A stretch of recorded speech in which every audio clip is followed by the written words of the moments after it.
So the question becomes when? Always when. And you talk to scientists, they'll say, we know that it's building, we know that it is a threat, but absolutely no one could possibly predict when these things are going to occur because 100,000 earthquakes happen all around the world every single year. One man in particular, joining us on the line now, who has, I don't know how many followers altogether. I know there's a number of world leaders that are now following him as well. Brent Dmitruk are joining us from, where are you, Brent?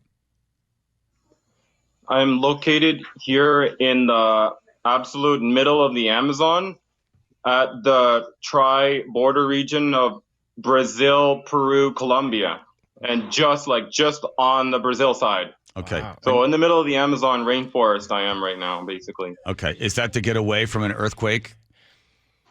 This is actually like a plan in place for setting myself up in a sustainable way to quickly adapt to the environment after this natural disaster, and with complete with agricultural plan and several other things to do. So from where you are, safely away and ready to sustain your life, tell us what is happening not far from where we're sitting here in Seattle, and what do you predict? Well, the Cascadia subduction zone. So yeah, I know that it's been locked tight and quiet for over 300 years. But it's also interesting to note it's actually part of a continuous line of plate boundary that extends from the San Andreas Fault up to the transform boundary of North America, like the Canada-Alaska border, up to the Alaska subduction zone also.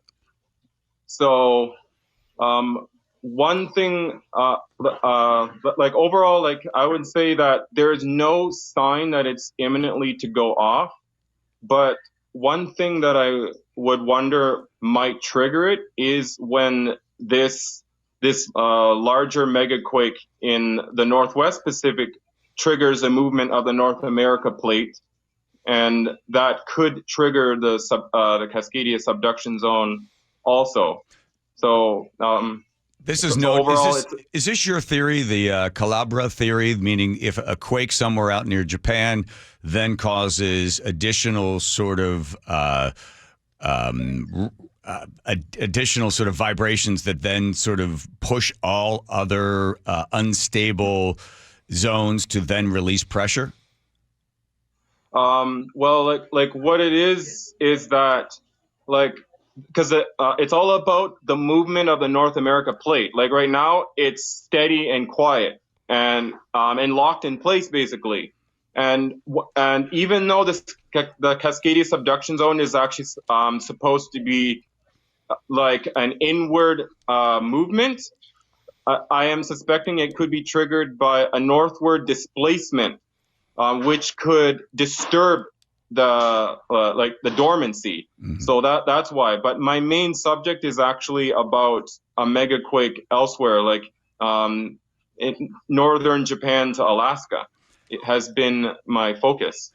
Here's the kind of odd thing. There's a man talking to us now on video camera with a tin roof over him in a tank top, not a scientist. But why do so many people now wait and see and need to hear your predictions? Because when you look at a seismologist, somebody like Lucy Jones, she's with the U.S. Geological Survey. She says, listen, anybody can predict an earthquake because they happen so often, so you can just simply guess when it's going to happen next week, and then what happens and say, look, I'm right.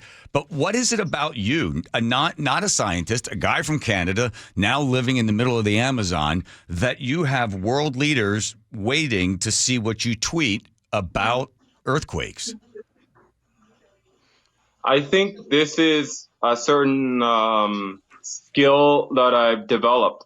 I've noticed over recent years, I may have a pattern recognition ability, which may explain some things about what I'm doing with earthquakes. It's all about pattern recognition, telling patterns apart, and stuff like that relating to patterns. And so I've been able to observe certain things, which did lead to several interesting results for earthquake predictions in the past, like calculating several events that happened, like in Japan, Alaska.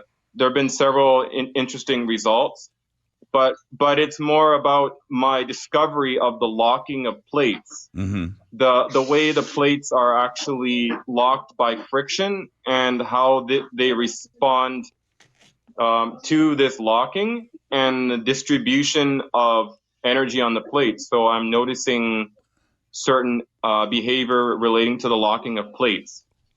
So when people say, well, this guy's not a scientist, he looks at patterns and things like that and makes predictions, and sometimes he's right and sometimes he's wrong.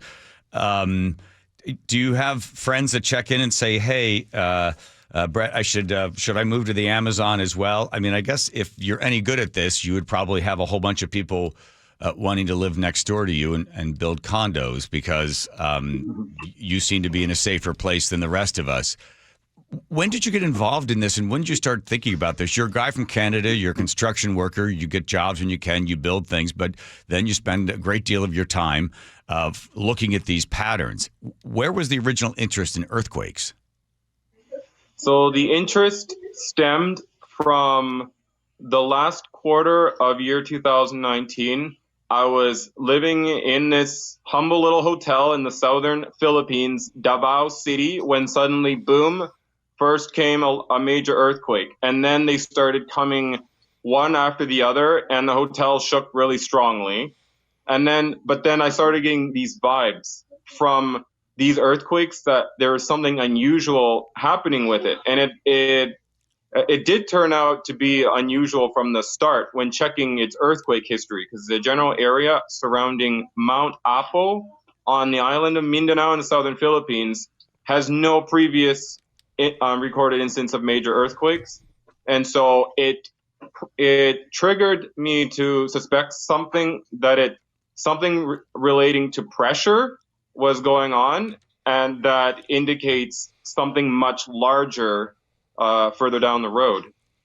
Now, when you say vibes or vibrations, are you talking as you as a human being that you're getting a sense of these things that are not scientifically really? Okay. So it's just a feeling. A feeling. So these feelings come to you, and then you try to look for patterns to try to sort of center these feelings. And how often do people say you're nuts?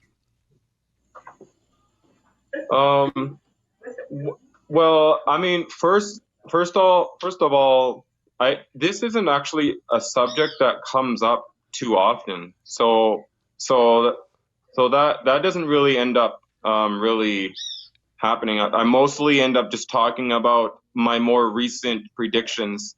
The question seldom comes up how I actually got into this, because that traces back to 2019. Mm-hmm. So it's not a very common subject, actually. Well, Joe, our producer, is now following you on Twitter, Instagram, and all the other places that you're posting this stuff. He found you somewhere. I said, where'd you find this guy from?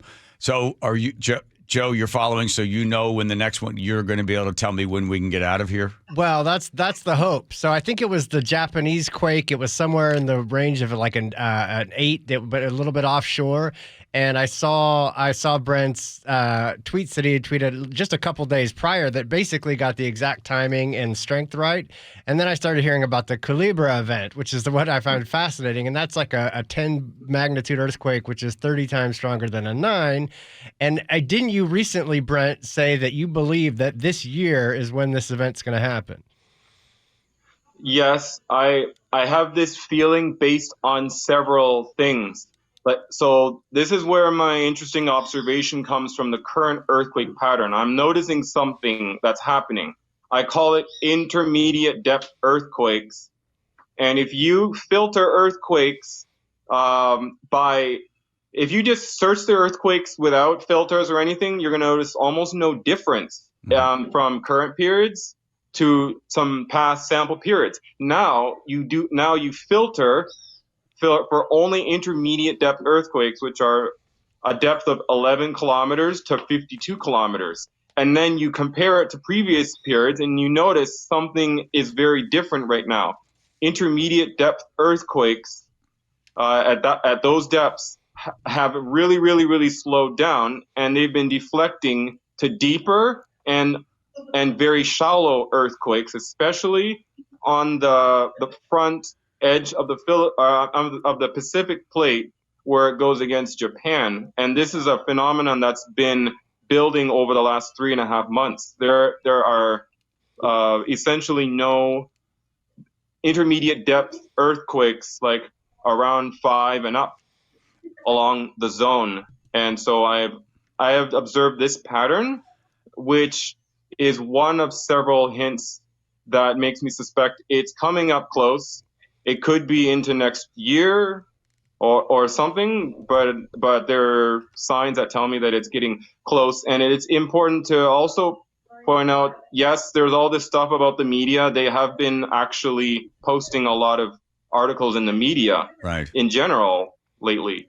So that's kind of something I mix in with it. So at this point, you're not ready to give us a definitive time. You're just saying you're noticing these patterns. Are you feeling these vibes? And possibly between now and what you're saying within 3 years or something like that? Is that the time frame for this one? And this is a gigantic earthquake. The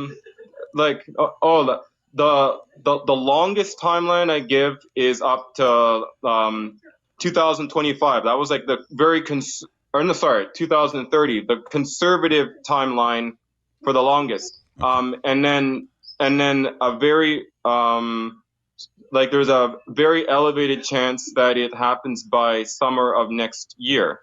Okay. And I've been getting seeing stronger signs that it could be by between summer of this year and summer of next year is what I've been feeling. I gotcha. Well, here's the good news, Brent Dmitruk. We have your phone number. So you call Joe. We've got you on speed dial. Put us on speed dial. If you sense this thing's coming, will you let us know? And you got any room in that shack you're living in? What's around you there? You got what else is going on over there, huh? Oh yeah, you can see the environment I'm in. But the internet is actually not. Oop. Oh, perfect. That would be an example right there. Either that was the internet or the earthquake coming in early. Yeah, who knows? Wow, Joe. How about that?